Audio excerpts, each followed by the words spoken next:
नमस्कार प्रेक्षकांनो, स्टार प्रवाहावरील लग्नानंतर होईलच प्रेम या मालिकेच्या आगामी भागात आपण पाहणार आहोत की जीवा हा नंदिनीशी खोटं बोलत आहे हे तिला समजलेले असते आणि ती स्वतःशीच बोलते, जेव्हा तुम्ही कितीही खोटं बोलण्याचा प्रयत्न केला तरी तुमची व्यथा मला समजत आहे, पण मी देखील स्वस्थ बसणार नाही.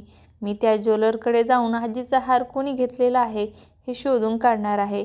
एकदा हार मिळाल्यानंतर अर्धे प्रॉब्लेम सॉल्व्ह होतील.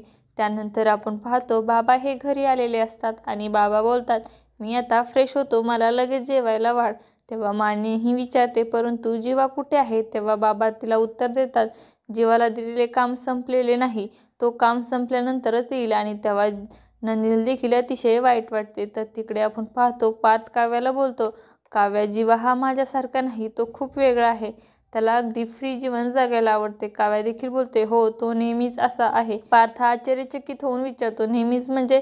आणि तेव्हा काव्य ही काहीच उत्तर देत नाही. तर तिकडे आपण पाहतो जीवा हा ऑफिसमधून घरी यायला निघालेला असतो, परंतु रस्त्यामध्ये कुठलीही बस नसते किंवा कुठलीही टॅक्सी मिळत नाही आणि तो बोलतो, आता एवढ्या उशिरा मला घरी जायला काहीच भेटत नाही, आता मी कसा जाणार? त्याच वेळेस त्या ठिकाणी स्कूटरचा फोकस त्याच्या चेहऱ्यावर पडतो आणि तो विचारतो, कोण आहे रे? आणि तेव्हा आपण पाहतो त्या ठिकाणी नंदिनी आलेली असते. नंदिनी ही विचारते, बॉय लिफ्ट हवी आहे ना?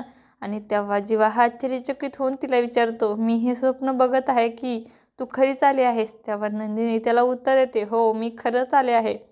आणि तेव्हा दोघंही एकमेकांकडे प्रेमाने पाहू लागतात. आता येणाऱ्या भागामध्ये नंदिनी ही कशा प्रकारे जीवाला संकटामधून वाचवणार हे पाहणं अतिशय रोचक ठरणार आहे.